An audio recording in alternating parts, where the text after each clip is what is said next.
Good evening. I hope you all had a great Tuesday. Today the markets start off in the green, with the Dow being up by more than 1%. Ultimately, the indexes sold off in the final hour of trading, as shares of tech names sold off. We see this as the tech-heavy Nasdaq fell a massive 1.69%. The S&P 500 had a better loss, but still came in at a decline of 0.8%. The Dow had the best day, as the index lost 0.38%.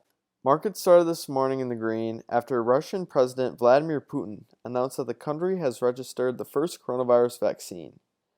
This does not mean it is totally in the clear, as the vaccine still has to enter the Phase 3 clinical trial, which multiple other potential vaccines are currently in. Putin said, quote, "Although I know that it works quite effectively, it forms a stable immunity and, I repeat, has passed all the necessary checks," end quote. He even added that his daughter has already taken the vaccine and participated in the experiment. However, there has been international skepticism that Russia has developed an effective and safe vaccine. Dr. Fauci has already cast doubt on the approaches to testing used in Russia and China. Former USDA Commissioner Dr. Scott Gotlieb also casted doubt on the validity of the vaccine, saying, quote, "They've cleared the equivalent, really, of a Phase 1 clinical trial in terms of putting it in 100 to maybe as many as 300 patients, so it needs to be evaluated in a large-scale clinical trial," end quote. He even added that the vaccine is, quote, "certainly not ahead," end quote, of the United States' potential vaccines. Silver flopped and fell 14% at its lows today, as this was the precious metal's worst day since October 2008. Gold also dropped 5.5% as a spectacular rally for the two safe havens lost their momentum after fears of inflation expectations, a weakening US dollar, and the low interest rate environment. Shares of gambling stocks such as FanDuel, DraftKings, and Penn National Gaming all fell after it was announced that the first powerhouse conference in college football has postponed its season due to the current pandemic. This postponement made by the Big Ten will affect all sports, not just football. This decision has been met with vast criticism from the players, who have been using social media to show their eagerness to play, despite of the pandemic. Popular hotel and travel sector disruptor Airbnb is rumored to be planning to file for their IPO with the SEC as early as this month. This could allow shares to be publicly traded before year-end. The company was expected to go public earlier this year, but put those plans on hold due to the COVID-19 pandemic and laid off 25% of its staff, or roughly 1,900 employees, in order to cut costs. Airbnb's private valuation has dropped to $18 billion, down from the $31 billion figure when it raised a round of funding in 2017. Democratic presidential nominee Joe Biden announced his political running mate today after market close. He decided to go with California Senator Kamala Harris, which fulfills his promise of picking a woman as his running mate. This move makes Senator Harris the first black person ever to be the vice president nominee for a major political party. This pick by Biden lends racial diversity, gender parity, and generational breadth to his campaign. It also represents a strategic decision by the 77-year-old former vice president to keep his ticket firmly within the more moderate wing of the Democratic Party. Harris's selection also complicates efforts by current President Donald Trump and his campaign's mission to portray Biden as a tool of the, quote, radical left. Harris is widely seen as a pragmatic lawmaker and has repeatedly teamed with Republican colleagues to draft legislation during her first 3 years in the Senate. Shares of airliners rose again today and hit their highest prices since their mid-June highs after continued hopes for government support in yesterday's TSA data. This data showed that travelers are beginning to return, although the levels still remain highly suppressed, as the amount of travelers is still down about 70% compared to last year's numbers at this time. Airline shares were up around 3% at their highs for the day, and still remain down around 50% for the year. Everyone was hurt today, but two sectors managed to end in the green. The two happen to be financials and industrials, which makes sense as to why the Dow was the least hurt index. However, they only gained a small margin. The biggest losers were technology and utilities, as they both fell more than 2.2%.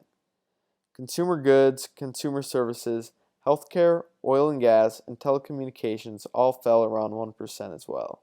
Growth was slaughtered yet again today, as all sizes sold off, but large caps had the worst day as they fell 1.77%. Mid-cap also fell 1%. Value stocks were able to avoid most of the pain today, as both mid and small caps managed to end in the green. The best performer in the S&P 500 today was Wynn Resorts, which is a resort and casino operator with locations in Las Vegas, Boston, and Macau, China. Shares gained 8.36% as Macau looks to allow more travelers. However, they will be subject to be quarantined and tested. The other great day was had by Las Vegas Sands, which had shares gain 7.32%. Las Vegas Sands is also a resort and casino operator, with properties in Las Vegas, Singapore, and Macau. They benefited from the same news that sent shares of Wynn Resorts upwards. The biggest loser was Occidental Petroleum, which is an oil and gas company. Shares fell 8% after they reported their disappointing quarterly earnings yesterday afternoon, which we covered. But again, they missed on both top and bottom line estimates. The company posted a pretty big loss on an EPS basis and missed revenue estimates by a wide margin. On top of this, today they announced that they will be focused on lowering their debt outstanding before they focus on raising oil and gas production, which obviously did not spark any inspiration in investors. The other loser was Newmont Corporation, which is a gold mining company. Shares plummeted 7.39% after the price of the precious metal fell pretty dramatically today, which we covered earlier in the show. Getting into earnings, we'll start off with NIO, ticker symbol NIO, which is a Chinese electrical vehicle company.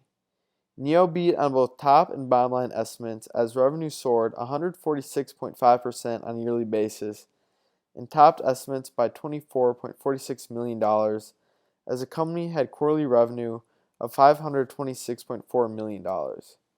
For the third quarter, the company expects to deliver 11,000 to 11,500 vehicles, representing an increase of about 129.2% to 139.6% on a yearly basis, and total revenues to increase about 120.4% to 129.3% on a yearly basis.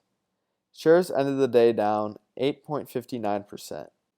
Next up, we have Canada Goose, ticker symbol GOOS, which is a clothing company known for the coats that are actually used by researchers in the Arctic because of how warm they are. The company had mixed earnings this morning, but were more on the disappointing side. They missed non-GAAP EPS estimates by 4 cents, as they had a loss of 35 cents per share. Revenue fell a poor 63.3% on a yearly basis, but totaled $26.1 million for the quarter, which blew past estimates by a large $10.88 million. However, gross margin came in below estimates.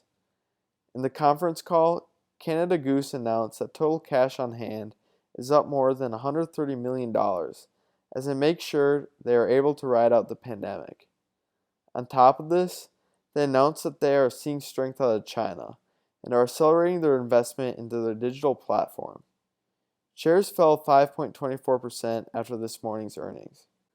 Next up, we have Cisco Corp, ticker symbol SYY, which is a company that markets and distributes food products and tools to restaurants and other establishments. Cisco had disappointing earnings in my eyes. They had a non-GAAP EPS loss of 29 cents per share, which did beat estimates by 2 cents. However, they had quarterly revenue of $8.87 billion, which managed to miss estimates by a whole $1.25 billion, and represents a decline in revenue of 42.7% on a yearly basis. However, gross margin did beat estimates, and since the pandemic started, Cisco has won $1 billion plus of new business and identified and implemented actions to remove about $350 million of annualized structural and permanent costs from the business. Shares ended in the green by 1.23%. Lastly, we have Bio and Tech, ticker symbol BNTX, which is a German biotech company that has a focus on individualizing cancer patients' care and treatment. The company missed GAAP EPS estimates by a massive 28 euros, as they had a loss of 38 euros per share.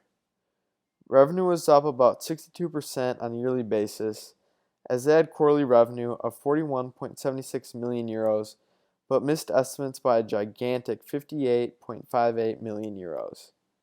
Shares plummeted by 7.44% after the terrible earnings. That is all that I have for tonight. I hope you all have a fantastic evening as we continue our voyage through the work week.